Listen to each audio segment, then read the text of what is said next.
Next question number 3 பாருங்க.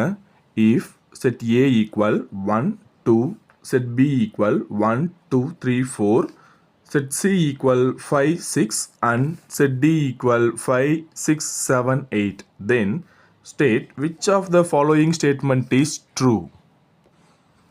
Set A ல 2 elements இருக்கு. So n of A equal 2. Set B ல 4 elements இருக்கு. n of B equal 4 and set C ல 2 elements இருக்கு. n of C equal 2 and set D ல 4 elements இருக்கு. n of D equal 4. So இப்போ ஆப்ஷன்ல என்னென்ன இருக்குன்னு பார்ப்போமா? So first option பாருங்க A cross C contained in B cross D. So ஒவ்வொன்றுக்கும் நம்ம கிராஸ் ப்ராடக்ட் ஃபைன் பண்ணோம் அப்படின்னா சம் பெருசாகிடும். நான் அதனால் அது இருக்க எலமெண்ட்ஸ் நம்பர் ஆஃப் எலமெண்ட்ஸை யூஸ் பண்ணி ஃபைன் பண்ணியிருக்கோம் பாருங்கள். ஏல 2 elements இருக்குது, சியில் 2 elements இருக்குது. ஸோ 2 × 2 4. இங்கே B × D கொடுத்துருக்காங்களா? ஸோ பியில் 4 இருக்குது, டிலையும் 4 இருக்குது. 4 × 4 16. 4 is less than 16. This is the correct answer. 4 is less than 16 இருக்கா?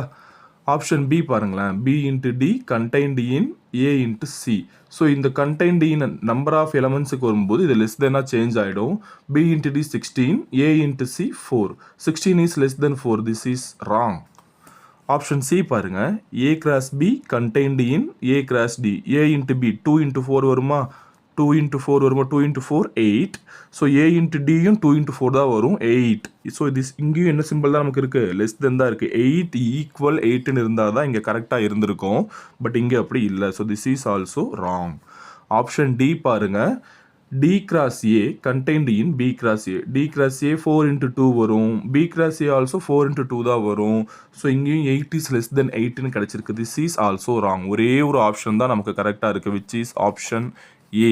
Option A is the correct answer. B × D அப்படின்னு இங்கே இருக்கணும். A, C, B, D இருக்கணும். contained in இருக்கு பாருங்கள். 4 is less than 16. இந்த ஒரு ஆப்ஷன் தான் correct. So answer option A. Third கொஸ்டினுக்கான answer option A. Thank you.